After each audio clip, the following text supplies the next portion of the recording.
2025-এ তোমরা অনেকেই চাইছো ডিপ্লোমা ইঞ্জিনিয়ারিং করবে এবং অনেকেই এক্সাইটেড যে ডিপ্লোমা ইঞ্জিনিয়ারিং করব, কোন কলেজ নেব, কিভাবে কলেজ চয়েস করবো, এগুলো নিয়ে অনেকে এক্সাইটেড আছো তোমরা।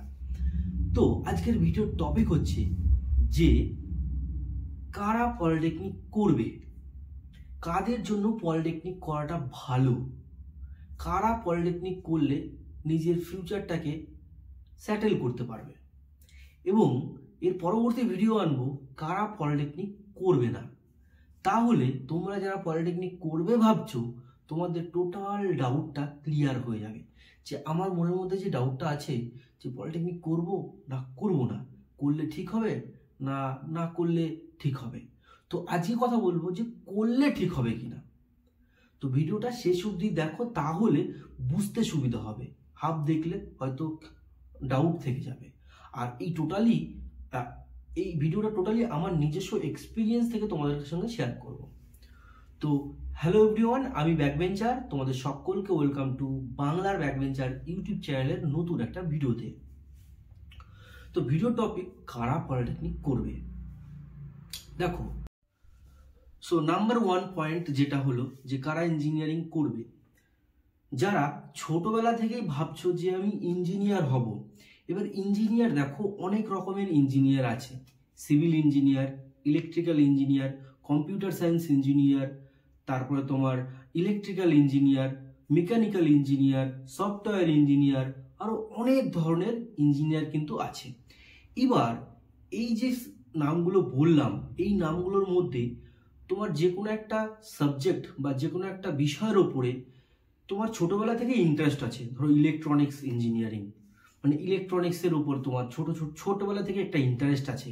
মেকানিক্যাল ইঞ্জিনিয়ার বা কম্পিউটার সায়েন্স, মানে কম্পিউটার নিয়ে তোমার কাজ বাজ করতে খুব ভালো লাগে। এইসব যাদের মধ্যে ইন্টারেস্ট আছে, যারা টেকনোলজিকে ইউজ করতে ভালোবাসো, ঠিক আছে, নতুন নতুন টেকনোলজি ইউজ করতে ভালোবাসো বা নিজের মনের মধ্যে একটা ইন্টারেস্ট আছে, তারা কিন্তু এই লাইনে এলে মানে নিজেকে ডেভেলপ করতে পারবে, নিজেকে সাকসেস বানাতে পারবে নিজের কেরিয়ারটাকে। এটা একটা পয়েন্ট। আর একটা পয়েন্ট, যারা মাধ্যমিক পাস করেছো, মাধ্যমিক পাস করে ভাবছো পলিটেকনিক করবে, তাদের জন্য মাধ্যমিকের পরে অনেকে ভাবে সায়েন্স নিয়ে পড়বো, বাট নাম্বার খারাপের জন্য বা অন্য কোনো কারণের জন্য সায়েন্স নিয়ে পড়তে পারে না।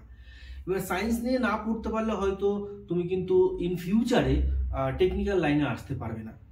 তো তাদের ক্ষেত্রে কি হয়, তারা মাধ্যমিক পাস করে ডিপ্লোমা ইঞ্জিনিয়ারিং করলে ভ্যালুটা কিন্তু সেম পাওয়া যায়।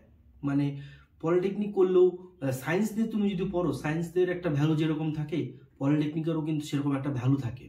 মানে পলিটেকনিক করার পরেও তুমি কিন্তু টেকনিক্যাল লাইনে যেতে পারবে। পলিটেকনিক একটা টেকনিক্যাল লাইন, কিন্তু হায়ার স্টাডি, তুমি যদি টেকনিক্যাল লাইনে হায়ার স্টাডি করতে চাও তাহলে মিনিমাম কোয়ালিফিকেশন হচ্ছে কিন্তু তোমার ডিপ্লোমা। ডিপ্লোমার পরে তুমি কিন্তু বিটেক করতে পারবে, বিটেকের পরে তুমি এমটেক করতে পারবে, হায়ার স্টাডি করতে পারবে টেকনিক্যাল লাইন নিয়ে। কিন্তু তুমি যদি মাধ্যমিক পাস করে আর্টস নিয়ে পড়ো বা অন্য কোনো লাইন নিয়ে যাও, তাহলে কিন্তু ইঞ্জিনিয়ার হতে পারবে না, এই টেকনিক্যাল লাইনে কিন্তু আসতে পারবে না। তাহলে মাধ্যমিক পাস করার পরে তোমার যদি সায়েন্স নেওয়ার ক্যাপাবিলিটি না থাকে, তাহলে তুমি ডিপ্লোমা করে তারপরে তুমি টেকনিক্যাল লাইনে আসতে পারবে। এটা একটা অ্যাডভান্টেজ। তো যারা এই প্ল্যানটা করছো, তোমরা কিন্তু এই প্ল্যানটা আরামসে করতে পারো। এবার আরেকটা পয়েন্ট, যারা মিডিল ক্লাস ফ্যামিলি থেকে বিলং করো, যেমন আমি মিডিল ক্লাস ফ্যামিলি থেকে বিলং করো এবং অল্প বয়সে তোমরা কিছু করতে চাইছো, যারা যে 18, 19, 20 বছর বয়সে নিজের পায়ে দাঁড়াতে চাইছি, কিংবা কিছু একটা কাজ করে ফ্যামিলিকে সাপোর্ট করতে চাইছি, এমন যদি মেন্টালিটি থাকে, তাহলেও কিন্তু তোমরা পলিটেকনিক করতে পারো। কেন বলছি? পলিটেকনিক করলে দেখো, তুমি 3 বছর যদি মাধ্যমিক পাস করার কথা বলি, মাধ্যমিক পাস করে 15-16 বছর বয়সে 3 বছর লাগবে ডিপ্লোমা ইঞ্জিনিয়ারিং করতে, মানে 16 বছর, 3 বছর 19 বছর। 19 বছর পরে তুমি যখন পাস আউট করবে, তখন কিন্তু একটা প্রাইভেট জব কিন্তু তোমার থাকবে হাতে, একটা প্রাইভেট জবের অপরচুনিটি কিন্তু তোমার হাতে থাকবে। তো তখন যদি তুমি তোমার ফ্যামিলি কন্ডিশন বা যদি সেরকম ভালো না থাকে হায়ার স্টাডি করার জন্য, তখন কিন্তু তুমি প্রাইভেট কোম্পানিতে আসতে পারো। এবার দেখো, সব টোটালটাই ডিপেন্ড করছে নিজের উপরে। তুমি প্রাইভেট কোম্পানিতে এসে লাইফ সেটেল করতে পারবে কিনা, বা তোমার ড্রিম কি সরকারি জবের ক্ষেত্রে দিকে নাকি, তাহলে তোমাকে সরকারি জবের জন্য খাটতে হবে। তবে হ্যাঁ, আর্টস নিয়ে পড়ার থেকে, বিএ পাস করার থেকে ডিপ্লোমা ইঞ্জিনিয়ারিং অনেক ভালো। এটা আমার নিজস্ব এক্সপিরিয়েন্স থেকে বলছি তোমাদের। কারণ একটা বিএ পাস করা ছেলে 5,000 টাকা ইনকাম করে দেখাক কোনো একটা কাজ করে, আর গ্রামে গঞ্জে শহরে বোঝাই আছে যারা বিএ পাস করে বেকার আছে, বোঝাই। তোমার চারি সাইডে একবার দেখো, বিএ পাস করে বসে আছে। কিন্তু একটা ডিপ্লোমা ইঞ্জিনিয়ারিং স্টুডেন্ট, সে যদি চায় আমি 15-20 হাজার টাকার জব করব, আরামসে সে কিন্তু করতে পারবে।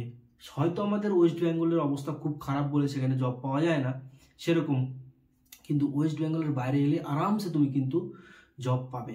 এবার দেখো, এই জবের ক্ষেত্রে কিন্তু স্পেশালি আমি যেহেতু 5 বছর ধরে বাইরে, ওয়েস্ট বেঙ্গলের বাইরে জব করছি, তাই আমার কাছে এই জবের ব্যাপারে কিন্তু তোমরা অনেক অনেক ইনফরমেশন পাবে। তো তোমাদের যদি আমার সঙ্গে কন্ট্যাক্ট করতে হয়, তাহলে ডেসক্রিপশানে আমাদের টেলিগ্রাম গ্রুপের লিংক দিয়ে দিয়েছি।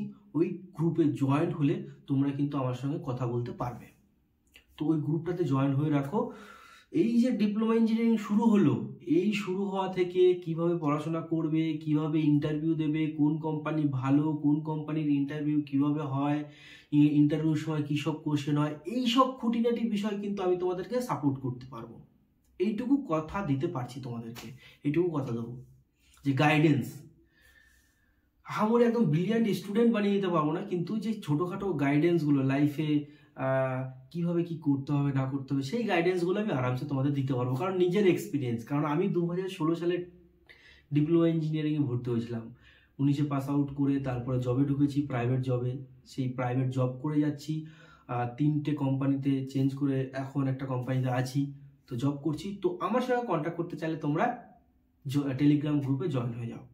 তো আশা করি তোমরা বুঝতে পেরেছো। এই ছোটোখাটো বিষয় নিয়ে আলোচনা করলাম, খুব ইম্পর্টেন্ট টপিকগুলো। যদি কোনো ডাউট থাকে তাহলে অবশ্যই কিন্তু কমেন্ট বক্সে কমেন্টের মাধ্যমে জানাবে। তো ভিডিওটা এখানেই শেষ করছি। ভালো থেকো, সুস্থ থেকো এবং নিজের ফ্যামিলিকে নিয়ে হ্যাপি থেকো। Thank you.